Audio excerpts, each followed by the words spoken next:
Hello, Antonia Rolls back in the studio. I'm going to talk to another of my fascinating friends, Ian, who is the poster face for the Addicts and Those Who Love Them exhibition. I'll show you. Here's one I did earlier. Here is Ian. In about half an hour I'm going to go and collect him, bring him here and have a chat with him. Yeah, and I don't even know what about. We will see. He is fascinating. Let's do testing, 1, 2, 3. You alright? Yeah. You happy to... Yeah, that's fine by me. I'm not looking at it. You're not looking at You're it. a bit self-conscious, isn't it? But I know, you can look at me. I'm not self-conscious. Right. So, hi and welcome back to the studio. And I have with me my friend Ian, who is another fascinating friend. And Ian and I are just going to chat today. Ian is the face of the Addicts and Those Who Love Them exhibition. See, there you go. And it's an absolutely integral part of this project. Ian says, always ask questions which were how, what, and where. Okay, how are you? I'm fine, thank you. Yourself? I'm fine. Ian says to ask those questions so that you don't get a single word answer. When we were talking earlier, I was asking, can I ask about your alcoholism and your addiction? Yeah. Can you how did that happen? What's the story there? I think how did it happen? What come first, the chicken or the egg? It's addiction or alcohol. Let's call it all addiction. Yeah, alcoholism is no different. It's being addicted to alcohol. So let's call it all addiction. Yeah, addiction is 50% environment, 50% genetic. Varying, you know, within 0.1% or something like that. You know, it varies, but Yeah. that's generally how it works. So if you're born in an environment that has addiction, you're halfway there. And what did that happen to you? Yeah, genetically born into alcoholism. Yeah, alcoholic family runs right through my family. Alcoholism. So genetically, in the environment I had was Scotland in the late 70s, early 80s. As we know, the miners' strikes and Margaret Thatcher and all these things, and Scotland became a very, very desperate place and very little money, very little escape for young people. Yeah. So the only form of escape was the internal way rather than the external way. Yeah, drink or drugs. And you were saying that that your family life was quite disrupted due to your mother's illness, wasn't it? And well, yeah. So it must.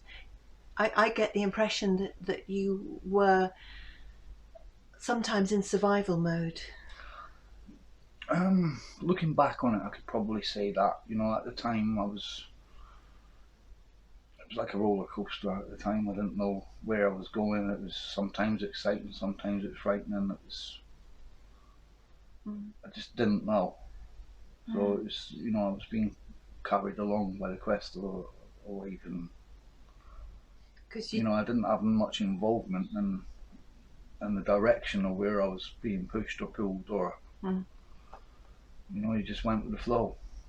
Because you were talking about your schooling, can you tell us a bit about your schooling? My schooling was difficult. Like I said, in primary school I was a very gifted child, and I was earmarked for special schools and things like that, you know, and things went wrong. You know, plans don't make plans. My mum took ill. My dad reverted back into alcohol. It was his coping mechanism, and I had become kind of a cash cow. the child benefit and stuff like that was all went on drinking. All the money went on drinking. So yeah, so. Where were you in all this? Were you at home? Yeah. So, and did you have brothers and sisters? I've got a sister. I've got a stepsister who lives in Birkenhead. Okay. And we're estranged. Okay. We have been since my mother died. Yeah. And she's a half sister. She's got a different father to me. Okay. She's older. Okay. Yeah. There was a bit of a divide, and there was a big bust up at my mother's funeral, and I kind of fell out with the whole family for 25 years.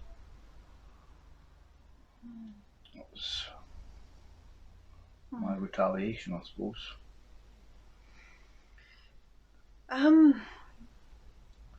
Your life is so different to mine, and what you experienced is so different to anything I could even imagine. Well, life is fantastic, Antonia. It's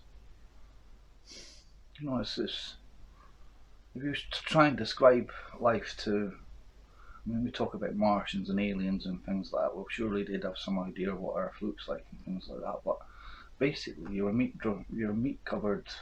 ghost driving a meat-coloured skeleton on a rock, doing almost many million miles an hour, around a ball of fire.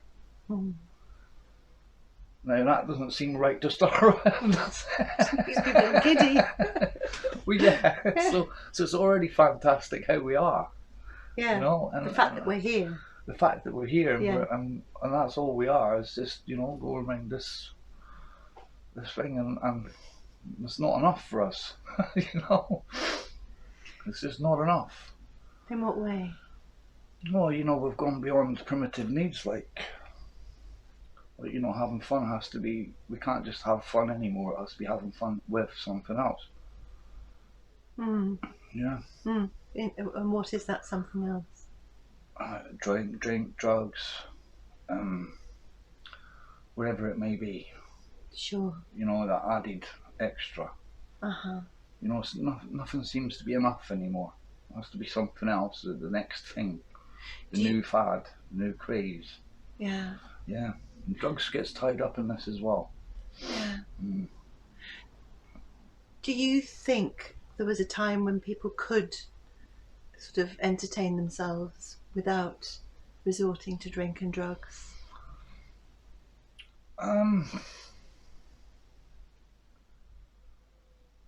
If, you know, there may have been a time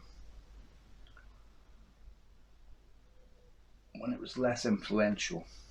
I mean, before social media and stuff like that, it was, I mean, kids can buy drugs so easily over social media. It was a lot harder to obtain drugs, that sort of thing. Yeah, it was a lot lower key, a lot more frowned upon.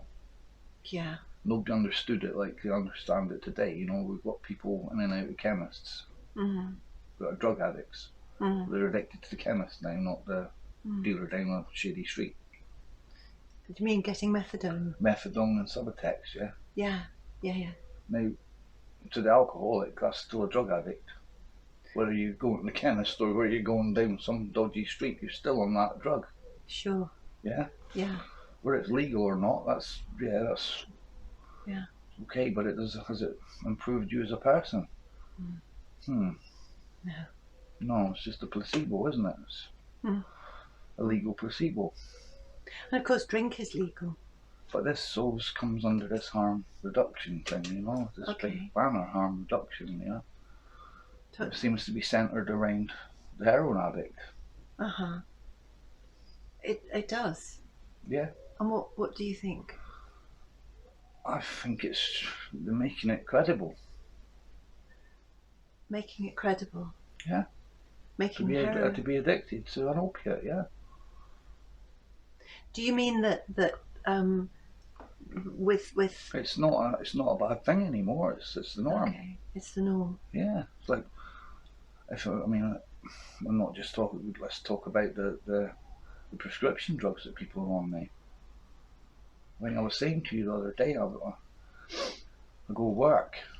I do my best to work. And I drove past the food bank queue. Everybody in that food bank queue had partners working. Now, yesterday I go and sit inside Costa Coffee in the town. Everybody that sat outside Costa was on benefits. Okay. How does that work? How does it work? Yeah. Yeah. What sort of society is that we're living in? The benefits people can afford to go and sit outside Costa, drinking coffee, go and get their fix off the chemist. Yeah. And crack on. Well, as working ones, I've got to work, come back beyond this universal credit thing, get sanctioned and stuff like this, and have to go and get up my food bank to eat. Yeah. That's kind of bleak. Yes. But that's the situation as it is at the moment, you know. And personally, from a experiential point of view, I'm lost of it all, because there's no harm reduction in alcohol like that. You know, you can't go from drinking whiskey and then say, "Oh, I'm now down to shandy, and that is better." Because abstinence is your thing, isn't it? I think everybody starts with zero. Yeah. Then you decide what can go on top, what's safe for you. Okay. But you have to start from zero. You mean start from zero when you come off? Get rid of everything out of your life. Everything. And then decide what, if it's needed or if it's wanted, or, you know, has it got a place in my life anymore? Give yourself a chance. Yeah. Because your life. There is a new life out there without drugs. I found it. Yeah. It wasn't just alcohol I was addicted to. I was addicted to heroin, chemical heroin, when I was in hospital. I'm what you would call a poly-addict. If I didn't have drink, I'd take someone else. Anything else. Just to change the way I felt. This is what addiction is. It's it's the not getting somewhere anymore. It's getting away from somewhere. How? Addiction, you know, drug use is getting somewhere. Yeah. Take me a place where I feel good. Yeah. Addiction is take me away from that place where I feel bad. Okay. That's what the drugs do. Yeah. That's what it swings. So how on earth? That's what dependence is. You know, when we talk about dependence and just use. Is there a difference between dependence, addiction, and use? Yes. Okay, that's interesting. Yes. Dependence is a physical dependence. Yeah. Yeah. Your body is physically adapted. You've cut out everything in your life. Your body is running on alcohol. Yeah. Yeah. Without alcohol, your body just doesn't physically work. It starts to break down. Yeah. That's physical dependence. You've got your body used to this super fuel. Yeah. Yeah. Yeah. That's physical dependence. Mm-hmm. That takes 2 or 3 weeks in a detox, and that's gone. Yeah, it does do things to your brain, as you know, grand mal seizures and things like that, you know, coming off it, the physical dependence.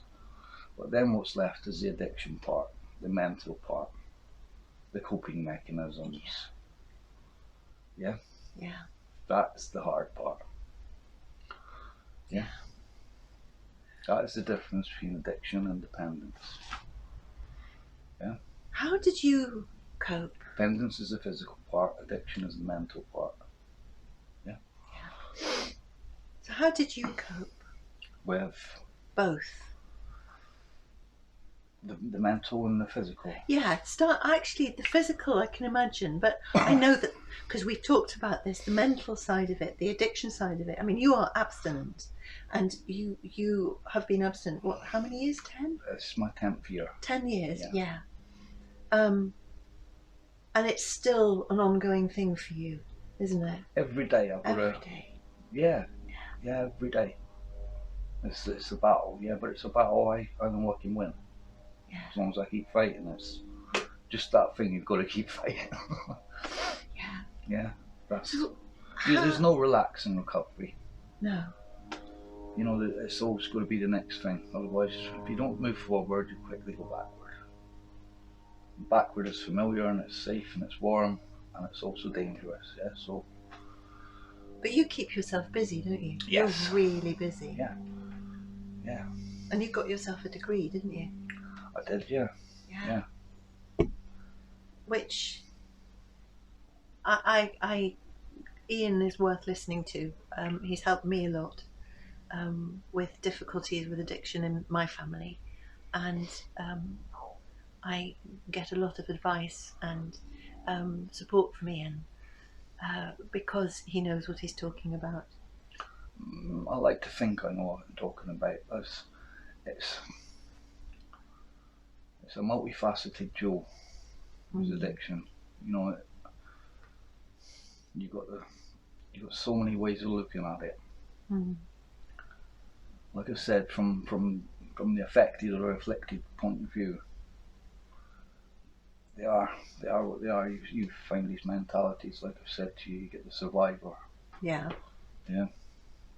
or the victim, which is also, you know, the first one. I'm a victim. It's happened to me, and all this stuff happened to me. Therefore, I picked up drugs, you know, and then the survivor is, you know, well, it happened to me, but it could have happened to anybody, you know.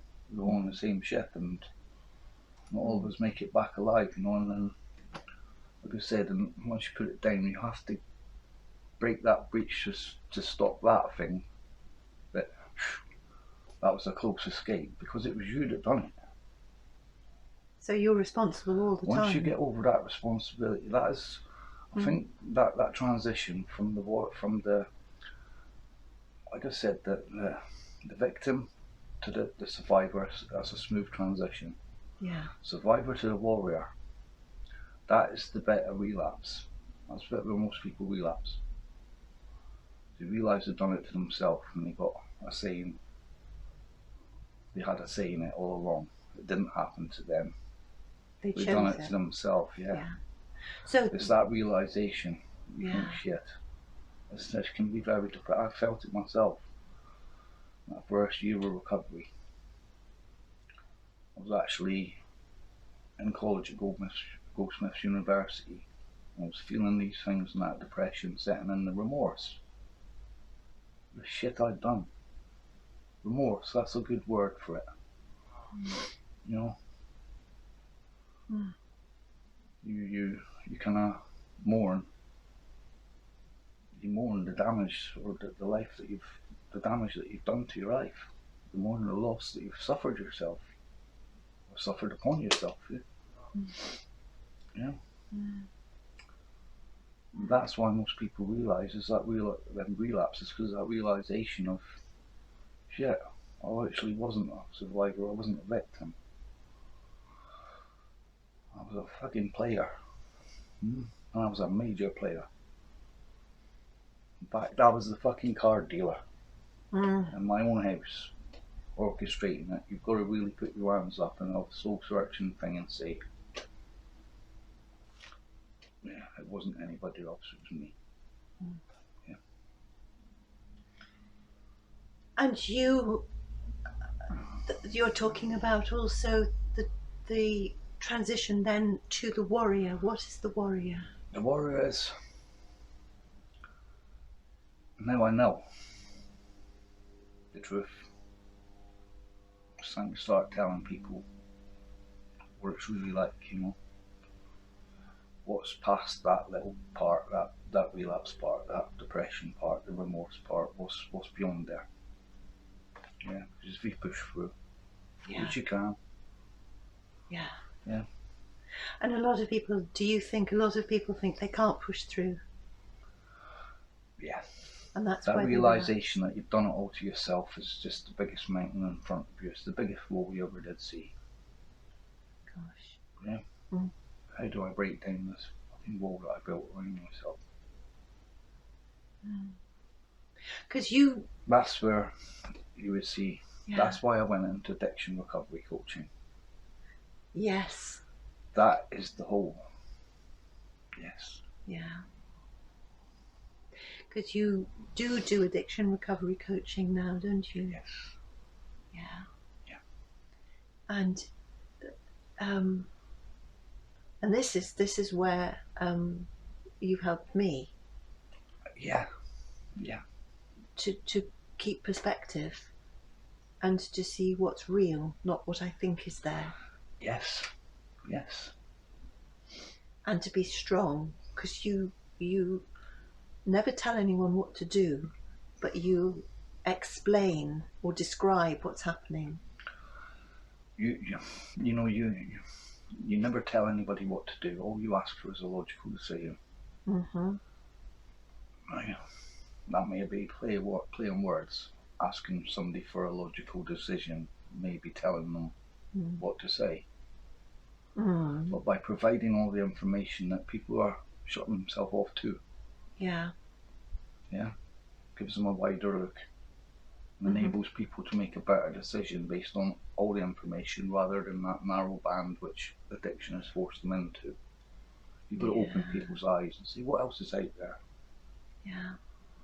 It doesn't have to be that's the only source of comfort.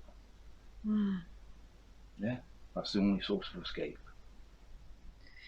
It's a roundabout, for God's sake. Lots of roads. Yeah.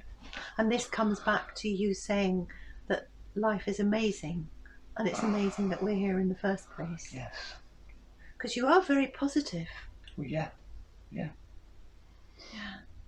And you always say not to look back at the past, don't you? Unless you're taking something useful. Mm-hmm. Unless it's for learning. Then it's gone. You know? But the dead bury the dead. Yeah. And today is, for you always say... Yesterday doesn't matter, it's tomorrow that does. Yeah. Today and tomorrow. Yeah. So, and sometimes you've said you're not interested in the people talking to you about their past because you don't want to know about all that. You want to know, what are they going to do now? Yeah. Yeah. That's one thing you cannot do. It's build a new house with the bricks from the old one. It's not a new house, it's just a reconditioned mess of what you just had, yeah. All you can take to build that new house is the mistakes you made in building the first one. Sure. I won't do that again, I won't do that again, I won't do that again. You don't just take the whole fucking lot and do that, do you? You redesign it, learning by your mistakes. It's the same fucking thing with your life. Why don't you take more interest in your life, as much interest in your life as you would your house or your car? Yeah. You wouldn't treat your car like you do your body. And you would not think about that one. You would not treat your car like you do your body. No. No. You would not expect your car to go 100 miles on that much rocket fuel. You would check it for oil and water and stuff like this and make sure it's healthy and it's good to drive. No. But then, you know, it is what it is. Yeah. All things in perspective, you know. Yeah. It's certainly what I know about what you said about your life. It certainly is has led you to a place where you can offer a great deal of support to people who are in really difficult situations, can't you? Because I remember you saying that nothing surprises you. No. You've seen everything. You've been everywhere. Yeah. Yeah. Yeah. And you've been in prison too, haven't you? Yeah. Yeah. Yeah. Many times. Well, it's par for the course, you know. Yeah. It's the winds of war. Yeah. You know, it's... You know, I've gone through all these different strategies and approaches to drugs and drink for all these different agencies, and the mandates changed here, there and everywhere, and I didn't quite fit into any of them. You know, just take me rehab. Get me off for 3 months, give me a program and I'll work it myself, please. Yeah. And it took me 13 years to get that. 13 years. Yes. Because of my prison record and my violence and things like that, yeah. Because I got risk assessed. The grand days of risk assessment, yeah. What, before we end, what final thing would you like to say about life? What would you share about life? In a general term, or? Do both. Do general term and do specific. You know, life's 2 dates and a dash. Yeah, you got to make the most of the dash. That's all. That's about as realistic as I can be. Make the most of the dash. Because it's enjoyment comes in many forms, and try not to pay for it. And you've got a good team around Enjoyment you now. comes in many forms, try not to pay for it. Enjoyment comes in many forms, try not to pay for it. And life is 2 dots and a dash. Plenty of things to be enjoyed that don't cost nothing, yeah. Yeah. Like your friends. Find them. You've got a great... Go and find them. Yeah. Yeah. Yeah. Cost you nothing. Yeah. So. Thanks, Ian. Recovery is discovery. Recovery is discovery. Yeah. Discover yourself. Discover yourself. Discover a new you. Vita Nova. Vita Nova. New life. A new life. God bless. And thank you. Thanks for talking to us. You're welcome. You're welcome. And Ian will be at the Addicts and Those Who Love Them exhibition, which opens on the 14th of May in Brighton. But Ian will be there at the opening on the 13th, and he's going to speak, give us a few words of his wisdom. Yep. Thank you. Yep. God bless. Right.